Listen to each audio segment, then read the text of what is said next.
श्रुति श्रीवास्तव जी। आज से कुछ लॉकडाउन के समय कुछ दिन पहले मेरी उनसे मुलाकात हुई थी और उन्होंने एक कहानी सुनाई थी, रसीदी टिकट। वो कहानी इस हद तक मुझे प्रभावित कर गई कि मैं उनमें अमृता प्रीतम की छवि देखने लगी। तो मैं ज्यादा वक्त ना लेते हुए सभा में आमंत्रण करना चाहूंगी श्रुति श्रीवास्तव जी का। श्रुति श्रीवास्तव जी के लिए जोरदार तालियां।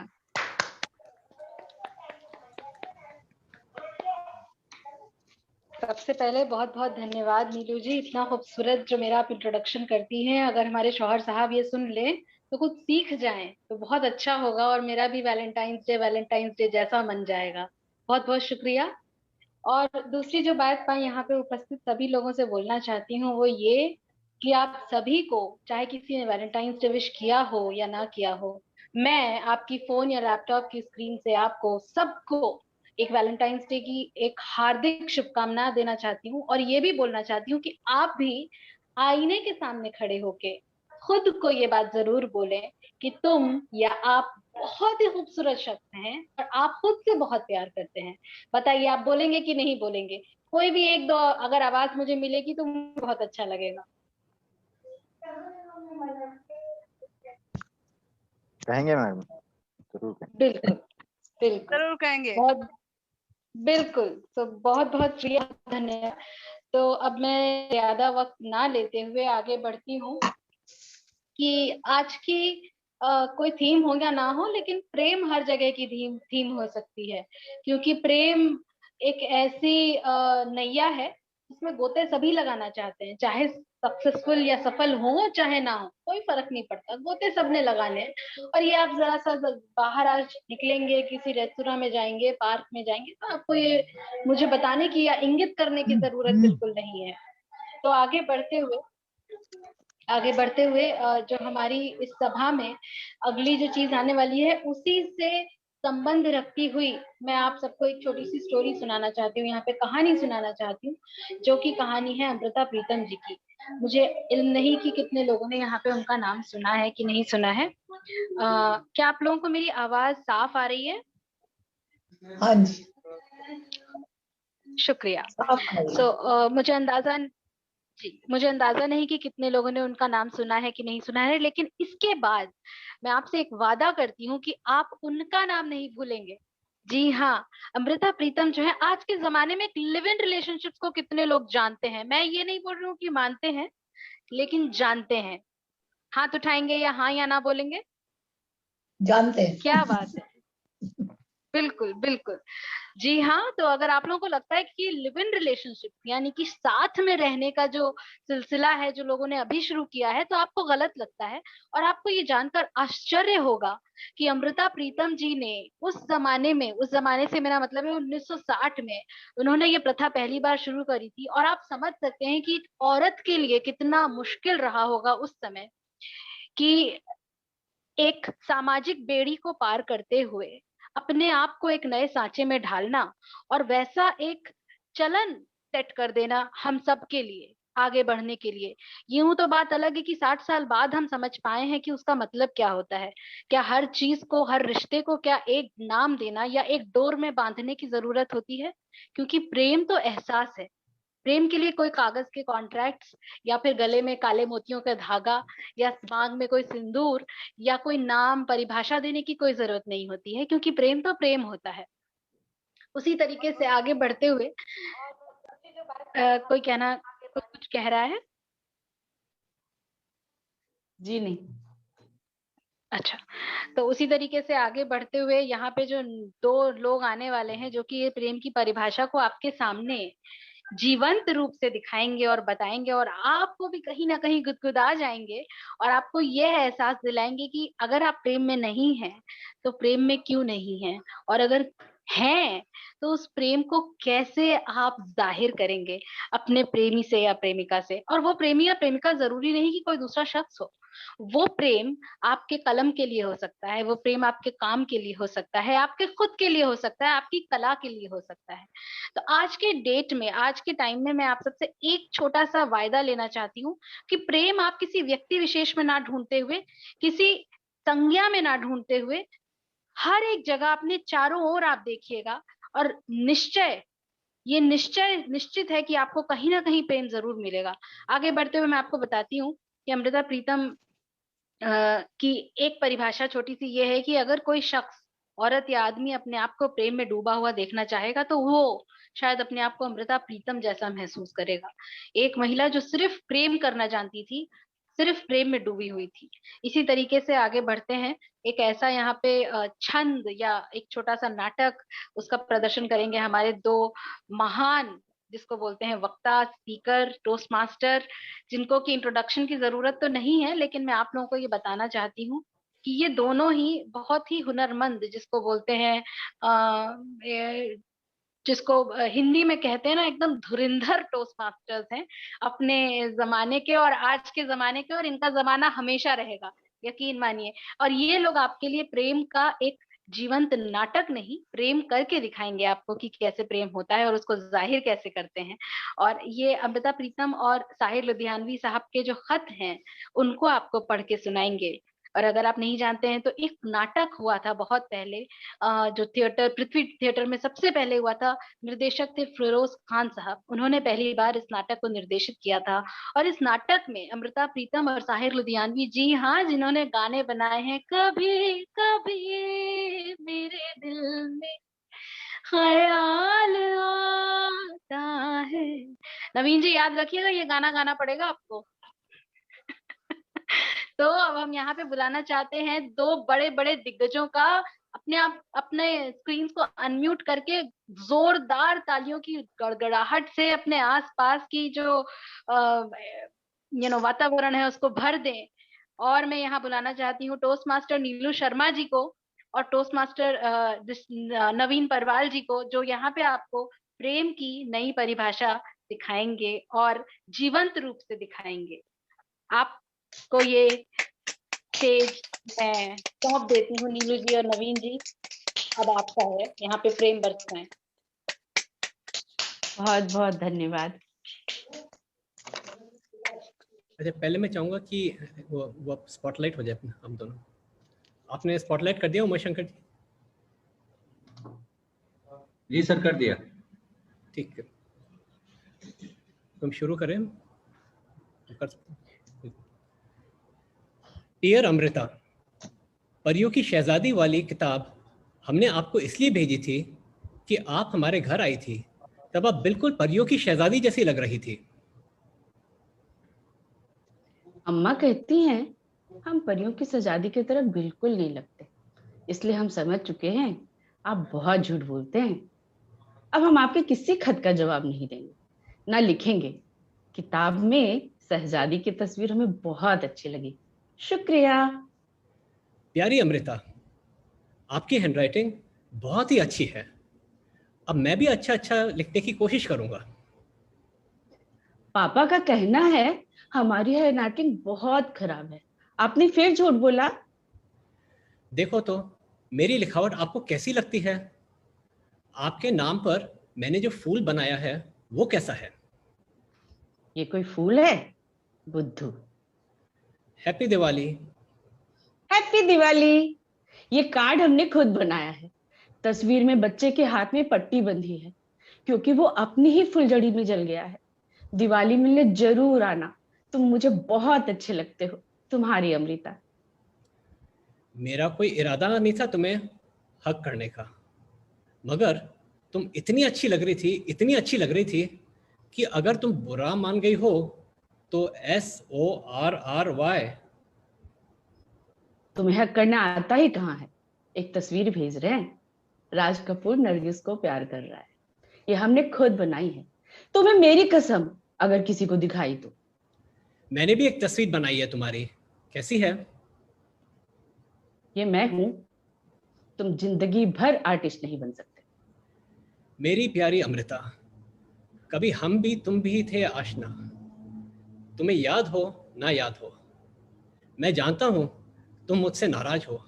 तुम्हारे बारे में मुझे सब कुछ मालूम है, लेकिन खत ना लिखने की वजह तो तुम जानती हो। इस हिंदुस्तान पाकिस्तान के झगड़े में इतना मौका भी नहीं दिया कि मैं तुम्हें एक कार्ड भेज सकूं। अजीब हाल हो रहा है। कॉलेज बंद, बाहर निकलना बंद, बाहर तबाही और बर्बादी, अंदर खौफ और दहशत। ऐसा लगता है कि जैसे लोग अचानक पागल हो गए हैं। मैं उस जमाने में लखनऊ में ही था जब एक मुल्क के दो टुकड़े हुए थे। क्या जमाना था। तुम तो अपनी नानी के पास देहरादून में थी, तुम्हें अंदाजा ही नहीं कि क्या हुआ था। हम फसादियों के खौफ से रात रात भर जागते थे। मैं भी जागा था। एक बात बताऊं, मैं रात भर जागकर तुम्हें याद करता था। अब हालत बेहतर है, लेकिन हमारे घर में अमन नहीं है। अम्मी जान कहती है अब हमें भी पाकिस्तान चले जाना चाहिए, लेकिन अब्बा जान पाकिस्तान के सख्त खिलाफ है। वो कहते हैं नफरतों को रोकने के लिए दीवारें नहीं बनाई जाती। जरा सोचो, अगर अम्मी जान की बात मान ली जाए और मैं पाकिस्तान चला जाऊं तो तुम्हारा क्या होगा? हमारा कुछ नहीं होगा, हम तो अपने वतन में होंगे, तुम बेघर हो जाओगे। क्या तुम्हें मेरी याद आएगी? क्या तुम्हारी माँ की खांसी ठीक हो गई है? क्या तुम्हारे पिताजी और चाचा जी के बीच में सुलह हो गई है? क्या तुम्हें मेरा जैसा और कोई नया दोस्त मिले? और क्या तुम्हारा कॉलेज में एडमिशन हो गया है? हाँ हाँ ना ना हाँ। 2 साल के बाद खत लिखा, और वो भी 5 शब्दों का। तुम्हें शर्म नहीं आती? तुम्हारे बारे में काफी उल्टा सीधा सुनने को मिला। आइंदा आप मुझे कोई खत की उम्मीद ना रखें मेरे से। मुझे आप जैसे लोगों से ताल्लुकात रखने से बदनामी होती है। Happy new year. तुम अभी तक नाराज हो? ऐसा भी क्या, अब गुस्सा थूक भी डालो। आपको सुन के खुशी होगी हमें जे स्कूल ऑफ आर्ट से निकाला जा रहा है। हुआ यूं कि हम प्रिंस ऑफ वेल्स म्यूजियम देखने गए थे। वहां एक बड़ी खूबसूरत पेंटिंग थी। आखिरी मुगल बहादुर शाह जफर की बेगम जीनत महल की थी। बड़े अदब से हुक्का पी रही थी। हमें उनकी अदा बहुत अच्छी लगी और हमने एक अमेरिकन टूरिस्ट से सिगरेट मांगकर जीनत महल के सामने पिया। जीनत महल मुस्कुराई और हमसे बातें करने लगी। बातें सुनते सुनते वही नींद आ गई। अब हम पे इल्जाम है कि हम म्यूजियम में चुप कर चरस की सिगरेट पी रहे थे। हो सकता है सिगरेट में चरस हो, पर हमने तो नहीं रखा ना। पापा बहुत कोशिश कर रहे हैं कि हमें ना निकाला जाए, पर उम्मीद कम है। स्कूल वाले कहते हैं हम पर अमेरिका के चरसियों का असर पड़ गया है। हमें रखा गया तो हवा सारे स्कूल में फैल जाएगी। हमने कसम खाई थी कि तुम्हें कभी खत नहीं लिखेंगे, मगर चाची की मौत की खबर को रोक न सका। खुदा उन्हें जन्नत नसीब करे। अब तो तुम्हें भी खत लिखना आ गया है, लिखती रहा करो। अम्मा की मौत उनका छुटकारा थी। अच्छा हुआ जो वो मर गई। एक तो ना कमजोर लोगों को जिंदा रहने का हक नहीं मिलना चाहिए। सुना है तुम छुट्टियों में आ रहे हो? नहीं आ रहे? क्यों? क्योंकि मैं लंदन जा रहा हूँ अपने चाचा जान के पास। प्यारी अमृता, आपको एक तस्वीर भेज रहा हूँ। यह जगह आपको ट्रफेलगर स्क्वायर की याद दिलाती है। लगता है मौत ने घर देख लिया है। तुम्हारी नानी भी गुजर गई। क्या बीमार थी? नानी का दुख तो है, मगर ज्यादा नहीं, क्योंकि अपनी उनसे बनती ही नहीं। वैसे उनकी वजह से हम बहुत अमीर हो गए हैं। वो अपना सब कुछ हमारे लिए छोड़ गई। अब हम सोचते हैं कि दून वापस चले जाएं और नानी की हवेली को नए सिरे से सजाएं, खूब सारी तस्वीर बनाएं। मैं देहरादून आ रहा हूँ। जल्दी आओ, कैनवास कोरा पड़ा है, उस पर तुम्हारा चेहरा बहुत अच्छा लगेगा। सॉरी, मैं नहीं आ सकता। नाराज होने से पहले मेरी पूरी बात सुन लो। वो नीलोफर याद है ना तुम्हें, जिसके अब्बा महमूद के पार्टी में गए थे और मैं तुमसे बात न कर सकता था? अरे वही बैंगनी साड़ी वाली। उन साहिबा के बहाने साफ है अब्बा जान को न जाने क्या समझाया जा रहा है। वो मुझसे हसनपुर की कोठी और जायदाद देने को तैयार हैं अगर हम उनकी बेटी से शादी कर ले। अब्बा जान का रिश्ता ठीक लगता है, पर अम्मी को ये नीलोफर की नाक बड़ी और आंखें छोटी दिखाई देती है। घर में महाभारत छिड़ चुकी है और जिसके लिए छिड़ी है उससे कोई नहीं पूछता कि तुम क्या चाहते हो। मैं बताना चाहता हूँ कि मेरे को नीलोफर बिल्कुल पसंद नहीं है, मगर अब्बा जान के सामने जबान खोलने की हिम्मत भी तो नहीं होती। इन हालात में अगर मैं आ जाऊं तो खाक मजा आएगा मेरे को वहां।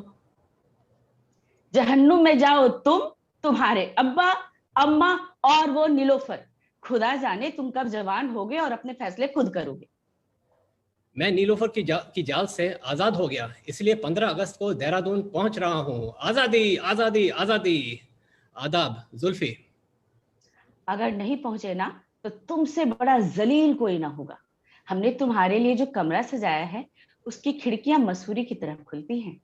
ऊंचे पहाड़ों की गोद में सोया हुआ एक नन्हा सा गांव, जिसे देखकर जी चाहता है हम भी किसी की गोद में सर रखकर सो जाएं और धीरे से बर्फीली चादर ओढ़ाएं। सुना है बर्फ में दबी चीजें बूढ़ी नहीं होती। हम भी बूढ़े नहीं होना चाहते। देखा, हम फिर से बातें करने बैठ गए। जल्दी से आओ अब। रात को तूफानी मेल से दिल्ली रवाना हो रहा हूं और वहां से सीधा तुम्हारे पास। स्टेशन पर जरूर आना। डियर जुल्फी, हमने वादा किया था कि जैसे ही तुम अलीगढ़ पहुंचोगे हमारा खत मिलेगा, मगर कुछ भी लिखने को जी नहीं चाह रहा।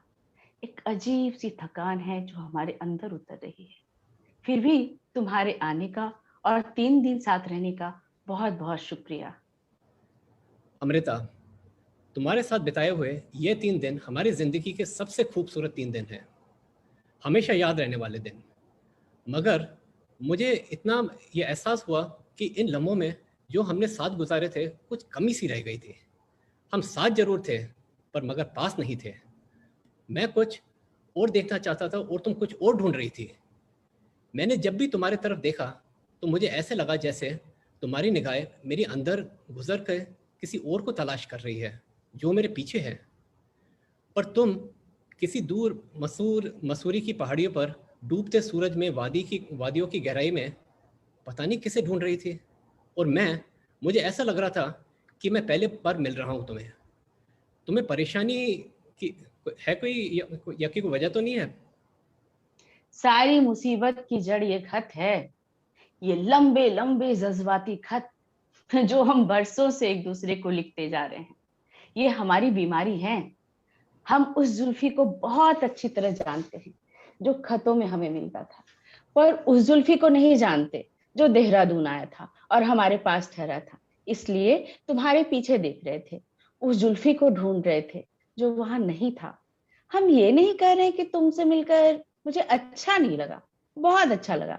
तुम खूबसूरत हो, अच्छे कपड़ा पहनना जानते हो, लतीफे सुनने और सुन के हंसना जानते हो। तुम शानदार आदमी हो जुल्फी, मगर तुम वो नहीं जो हमारे तसव्वुर में हो, हमारे लफ्जों में। हम कुछ दिनों के लिए खत लिखना बंद कर दे तो अच्छा ना हो, वरना असली हम और असली तुम कभी न मिल पाएंगे। खुदा के वास्ते ऐसा मत करना। मैं तुमसे बात करूंगा नहीं तो पागल हो जाऊंगा। तो टेलीफोन पे करो ना। क्या तुम्हें जिंदा आवाजें सुनना बुरी लगती है? हमारा नंबर है 223625। फोन पर बातें नहीं कर सकता क्योंकि मैं हॉस्टल में रहता हूँ और यहाँ सारे लड़के कान लगा के सुनते हैं। दूसरी बात यह है कि फोन की लाइन भी तो कट सकती है ना। खत के भी टुकड़े हो सकते हैं। अब तुम्हें खत नहीं लिखेंगे, करो तो फोन करो वरना नहीं। लिखना हमें अच्छा लगता है अमृता, खासकर तुम्हें। जब भी कागज पर तुम्हारा नाम लिखता हूँ ऐसा लगता है कि जैसे सहरा के आजमी सन्नाटे में कोई कैफ अपनी लैला को पुकार रहा है। ये खत नहीं है मेरी जान, ये मैं हूँ मैं। ये कागज मेरी रूह के टुकड़े हैं जिन्हें तुम फाड़ भी सकती हो और पढ़ भी सकती हो बार बार, उस आखिरी दिन तक जब तुम्हारे हाथों में जुम्बिश ना हो, सिर्फ आंखों में दम रह जाए। मैं नहीं बदल सकता अमृता, पुराने खतों की तरह जो पीले हो जाते हैं पर रहते वही हैं। इंसान वही नहीं रहते, बदल भी जाते हैं, मर भी जाते हैं। जुल्फी, हम भी मर जाना चाहते हैं। इसलिए नहीं कि हमें मौत पसंद है, बल्कि इसलिए कि जीने में हमें कोई मकसद समझ नहीं आ रहा। अब तुम हमारे दूसरे जन्म का इंतजार करो। नहीं, ऐसा नहीं हो सकता। नए साल की मुबारकबाद। नया साल मुबारक हो। आपको सुन के खुशी होगी कि कल हमें ऐसे डॉक्टर के पास ले जाया गया था जो दिमाग का इलाज करता है, पापा का ख्याल है हमारा घंटों तक चुप बैठे रहना और उंगलियों में पेंट भर के दीवारों पे लगाना पागलपन की निशानी है। अम्मा की राय है हमारी शादी कर दी जाए तो सब ठीक हो जाएगा। हमें अम्मा की बात इसलिए अच्छी लग रही है कि जो एक तस्वीर बरसों से सामने लटकी है वो बदल जाएगी। जुल्फी, तुम हमसे शादी करोगे? काश ऐसा हो सकता, लेकिन तुम भी जानती हो और मैं भी कि यह नहीं हो सकता। मेरे और तुम्हारे बीच बहुत लंबी दूरी है। जब तुम नजरों से सब कह जाते हो तो सब कुछ कहने और सुनने की गुंजाइश ही नहीं रहती। मेरे मन, मस्तिष्क, आत्मा में तुम हो, और जब तुम्हारी यादें जकड़ लेती है, होठ चेहरे पे गजलें कहते हैं, तब तो कोई दूरी नहीं होती। हमें बाहर जाने की इजाजत नहीं, हर वक्त एक कमरे में पड़े रहते हैं जिसकी दीवारें नीली है, और सोचते रहते हैं अपने खानदान के बारे में जो बिखर गया है, उन तस्वीरों के बारे में जो लखनऊ में रह गई हैं। जब इंसान मरते हैं तो रिश्ते क्यों नहीं मरते? अजीब घर है ये, हलचल ही नहीं। नानी अपने पुराने ग्रामोफोन पे सहगल के रिकॉर्ड सुनती रहती हैं। बलम आन बसो मेरे मन में, उफ, कहाँ है वो हरमजादा बलम जो हमारे मन में बस जाए? कमबख्त, एक खत ही लिख दे, कागज पर ही तेरी आवाज सुन लो। पता नहीं कि तुम क्या जानती हो और तुम क्या जानना चाहती हो, फिर भी मैं लिख देता हूँ। ग्रेजुएशन तो मैंने तुम्हारे सामने ही कर लिया था। सिविल सर्विस में जाने की सारी तैयारी भी हो चुकी है। अचानक एक हादसा हुआ, हवा का रुख भी बदल गया और मंजिल भी। पंडित नेहरू लखनऊ आए, किदवाई साहब के यहाँ ठहरे। उन्होंने अब्बा जान से मिलने के लिए बुलाया। अब अब्बा जान वापस आए तो मुझसे कहे, मियाँ आप नौकरी का ख्याल छोड़ ही दीजिए और LLB की तैयारी कीजिए। तुम तो जानती हो अब्बा जान का हुक्म कैसे होता है। बहुत समझाने की कोशिश करी पर एक भी नहीं सुनी। आपका दोस्त अब एक वकील हो जाएगा हाई कोर्ट में के बरामदों में, और वहाँ पर धूल अपने काले कोट पर जमा करता रहेगा। सोचता रहता हूँ कि अब्बा जान मुझे आखिर किस का वकील बनाना चाहते हैं, मुजरिमों का या मुसलमानों का? हमें दो आदमियों से सख्त नफरत है, एक डॉक्टरों से और दूसरा वकीलों से। दोनों इंसान की मजबूरी का फायदा उठाते हैं। अफसोस कि तुम उन्हीं में से एक हो, इसलिए सोच रहे हैं कि कम से कम एक वकील अब वकीलों के लिए अपनी राय बदल लें। बाकी 3 सेक्रेटरी मुकाबले में जीते और मैं बिना मुकाबले। कैसी रही? तुमने पियता नहीं देखा जुल्फी? हम पिछले 2 दिन से सेंट पीटर्स में बैठे हैं और पियता को देख रहे हैं। मैरी गुड में गुर्दा क्राइस्ट, क्या गुजर रही होगी उस माँ के दिल पर जब उसने अपने जवान बेटे का जख्मी बदन अपने गोद में संभाला होगा। उस स्टैचू को देख के हमें लगता है जैसे दर्द का एहसास करने के लिए माँ बनना बहुत जरूरी है। वो दर्द जो कोख खुलते वक्त होता है, वो दर्द जो जन्म देते वक्त होता है, वो दर्द जो मुर्दा औलाद को छाती से लगाते वक्त होता है। दर्द की कितनी किस्में होती है जुल्फी? क्या एक ही दर्द है जो रूप बदल लेता है?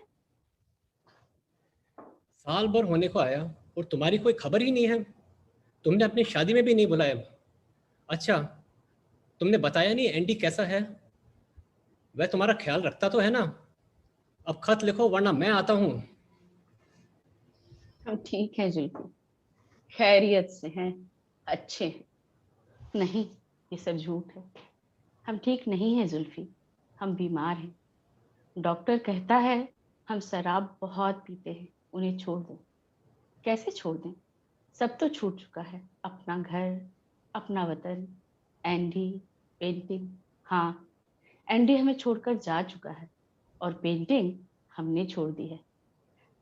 हमें कलर्स ढंग से दिखाई नहीं देते जुल्फी।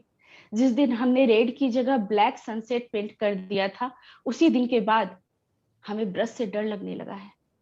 वेल, तकरीर अच्छी थी, पर यह साफ लग रहा था कि जो कहा जा रहा है उस पर खुद बोलने वाले को यकीन नहीं है। तुम एक्टर अच्छे नहीं हो। यहाँ एक सवाल पैदा होता है कि जब तुम हमसे झूठ बोला करते थे तो सच्चे क्यों लगते थे? क्यों ऐसा लगता था कि तुम सचमुच हमारे बगैर मर जाओगे? क्यों तुम्हारी बातें सुनकर सुरमई जाड़ों वाली कभी छूटने लगती थी? क्या वो कम उम्र का भोलापन था या तुम वाकई में सच बोलते थे? कहो कि आज तक तुमने कोई भी एक लफ्ज झूठ नहीं बोला। कहो तुमने हमारे अलावा किसी से मोहब्बत नहीं की। जिंदा रहने के लिए सहारों की जरूरत होती है जुल्फी, और झूठ सच कुछ नहीं होता भाई। बात सिर्फ यकीन करने की है। यही ईमान है और यही इश्क है। इस खत का जवाब मत देना। तुम्हारी अमृता। धन्यवाद। ओ वाओ,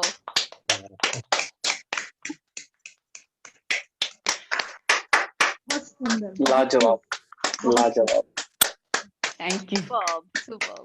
बहुत खूब। बहुत उम्दा। धन्यवाद जी, धन्यवाद। बहुत श्रुति बढ़िया, जी सभा में है। बहुत बढ़िया प्रदर्शन आप दोनों का। बहुत बहुत धन्यवाद। टाइम थम सा गया था आपको सुनते सुनते। दोनों ने बहुत ही बढ़िया रीडिंग की। It wasn't reading, it was more, sorry Hindi में बोलना है तो इट वाजंट वो पढ़ रहे हो नहीं लग रहा था, ऐसा लग रहा था मानो खुद एक दूसरे को लेटर्स लिख रहे हैं और अपने आप को बयां कर रहे हैं। नीलू जी के मुझे तो ऐसा अंदाज, लगा, कहने का अंदाज था, लग रहा था कि दोनों समक्ष है एक दूसरे के और एक दूसरे को के प्रति अपने प्रेम को प्रदर्शित कर रहे हैं। बहुत, मैं तो बस नीलू जी का फैन हो गया हूँ। बहुत बहुत धन्यवाद। मैं अमृता जी को प्रदर्शित करती श्रुति जी से आग्रह करूंगी कि वो सभा में आए और 2 शब्द हमारे साथ साझा करें। श्रुति श्रीवास्तव जी, क्या आप यहाँ पे हैं?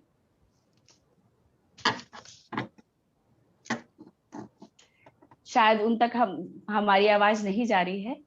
तो अब यह सभा हमारे आज के सभा संचालक वीना जी को सौंपती हूँ, जो आज हमारी सभा को आगे ले जाएंगी और इसके बाद हमारी सभा में क्या नया कुछ आने वाला है इससे आप सबों को परिचय कराएंगी। तो वीना जी, सभा आपकी ओर। तालियों से वीना जी का हार्दिक अभिनंदन किया जाए। धन्यवाद आप सबका। शुभ संध्या आप सबको। सबसे पहले तो मैं नीलू शर्मा जी का और नवीन परवाल जी का बहुत बहुत धन्यवाद कहूंगी कि ऐसा लगा था कि इस नाटक के माध्यम से मैं साक्षात अमृता प्रीतम और जो है उनके प्रेमी साहिर लुधियानवी से मिल रही हूँ। उनका अभिनय बहुत सुंदर था और ऐसा लगा था कि हम जैसे उनके ही जमाने में खो गए। तो इस सुंदर प्रदर्शन के लिए इन दोनों का जोरदार तालियों से पहले स्वागत कीजिए प्लीज। बहुत बहुत धन्यवाद। लेकिन इसमें सारा सारा सारा मेहनत नवीन जी को जाता है। मुझे बिल्कुल नहीं पता था कि तुम्हारी अमृता बोल के कोई नाटक भी है और कुछ भी मुझे नहीं पता था। उन्होंने ही ये स्क्रिप्ट लिखी और मुझे इससे ये साझा किया, तो मुझे अच्छा लगा और मैं सोची कि एक कोशिश की जाए। बहुत बहुत धन्यवाद। नहीं, ऐसी बात नहीं कि नीलू जी तो बिल्कुल तारीफ के पुल बांध रही है मेरे ऊपर। लेकिन इनफैक्ट हमने जस्ट अभी 3-4 घंटे पहले ही ये इसकी पूरी तैयारी करी थी। फिर 4 घंटे की मेहनत है केवल हमारी।